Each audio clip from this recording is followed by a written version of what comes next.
Turned out that the official just now was offended and said that Richie's condition, which is full of wounds, was a message for Ivan to show his disappointment. Richie immediately met Ivan and protested. He asked about Ivan's agreement with the official, who looked annoyed and angry, but Ivan admitted that there was nothing wrong with his agreement. He apologized because Richie was injured, but he also reminded Richie that it was the risk of his job. In other words, if Richie wanted to make money, he had to be ready to fight at any moment. Richie intended to return to America, but he was detained by the Costa Rican police because he was suspected of carrying narcotics. He automatically denied this, but evidence was found in his bag, so he couldn't deny it. Fortunately, before Richie was thrown into prison, Agent Shavers came and promised to protect him in exchange for cooperation.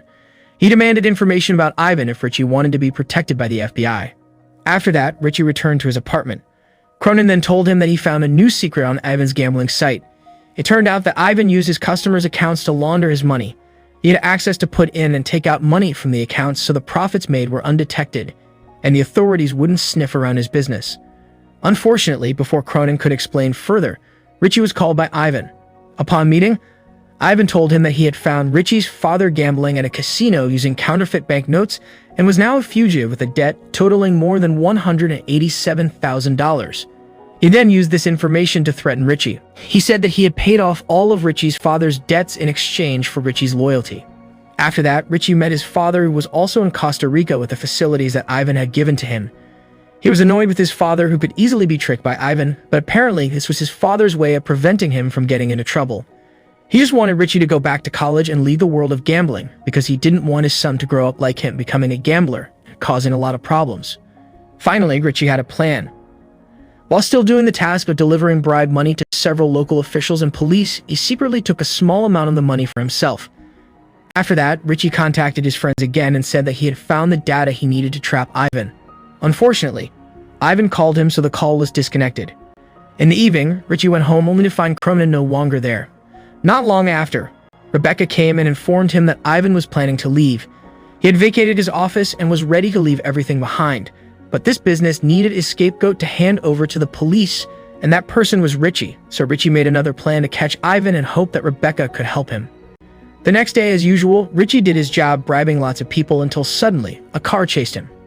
Inside, it was Agent Shavers, who was angry with him and was stopped providing information to him. On the other hand, Richie was annoyed because the FBI couldn't protect his father and Cronin, who apparently was kidnapped by Iva. Shavers admitted his mistake and the next day, Richie was going to go to meet Shecky, but he was kidnapped by a group of men who took him to meet an FBI agent named Agent Shavers.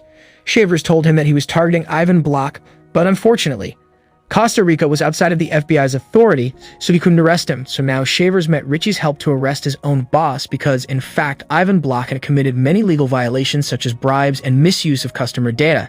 And no matter how good Ivan in Richie's eyes, he was not a good person. Richie was finally released and immediately reported the incident to Ivan. According to Ivan, it was a normal occurrence since he managed his company, and in fact, nothing ever happened to him. He told Richie that it was nothing more than a threat, and because he had bribed all the members of the Costa Rican parliament, he couldn't possibly be caught by the police. He then told Richie to focus on his task to recruit Shecky. Richie immediately met Shecky to recruit him, but he immediately refused because he didn't want to stay away from his wife, who was pregnant with their first child. Richie congratulated him, but he also had another offer to negotiate further. He provided a cruise facility and invited some prostitutes to persuade Shecky, and over time he couldn't resist the temptation and quickly forgot his wife and his promise to remain faithful to his marriage. So the next day, Richie used a recording of his affair as a weapon to get Shecky to obey him. Richie promised to keep his affairs from his wife. He was willing to give all of his customer data to Ivan Block's company. After succeeding in recruiting Shecky, Ivan fulfilled his promise to pay a big bonus. Richie immediately held a party to celebrate it.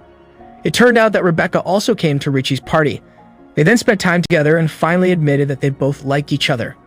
Unfortunately, Rebecca was worried that Ivan, who turned out to be her ex, wouldn't like it. Even though they were no longer in a romantic relationship, she was still bound by a contract and she couldn't possibly break it, so she couldn't openly admit her feelings for Richie. But the most important thing was that they loved each other. The next morning, when Richie returned to his apartment from the party, he found Cronin and Pet arguing. It turned out that Pet, who also worked at Ivan's company, had been arrested by the FBI and was threatening his family's safety, but the FBI still gave him a chance to go home. After hearing this news, Richie assured him that it was nothing more than a bluff by the FBI, but Pet still decided to leave. He could no longer stand it and chose to open his own business. He didn't want his friend to fall into gambling any further, but Richie was determined to get his money back because that was the only thing he had left. No one could stop him from leaving. His friend reminded him that he had to consider their campus rules which prohibit gambling. After that, Richie left for Costa Rica. When he arrived at the airport in Costa Rica, he was invited to gamble by a person named Pet. Richie immediately realized that Pet was the owner of the online gambling site that he had promoted. Pet also introduced him to Cronin, a friend of his. Richie then asked them about Ivan Block, but they didn't know a thing about him. Even according to Cronin, Ivan Block was a legend in the industry. He wouldn't show up unless he got into trouble. Richie was not discouraged. He still planned to look for Ivan Block by going to a meeting of gamblers in Costa Rica. At that meeting, he saw a woman named Rebecca who mentioned Ava's name, so he assumed that she might be able to meet him with Ivan. After convincing her, Richie would be able to meet Ivan Block at his party later.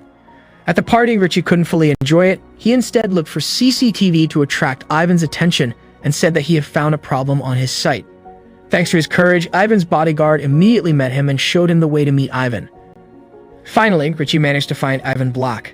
He immediately explained the hacker he found when playing poker on Ivan's site, but Ivan's response was far beyond expectations. He thanked him and immediately told him to leave. Early the next morning, Richie was picked up by Ivan's bodyguard and was invited there to discuss further with Ivan. Ivan explained at more length than last night. Apart from thanking Richie, he promised to return all Richie's money used for transactions on his site. He also provided luxury apartment facilities because he had helped him discover the fraud. He also offered him a chance to work with him with his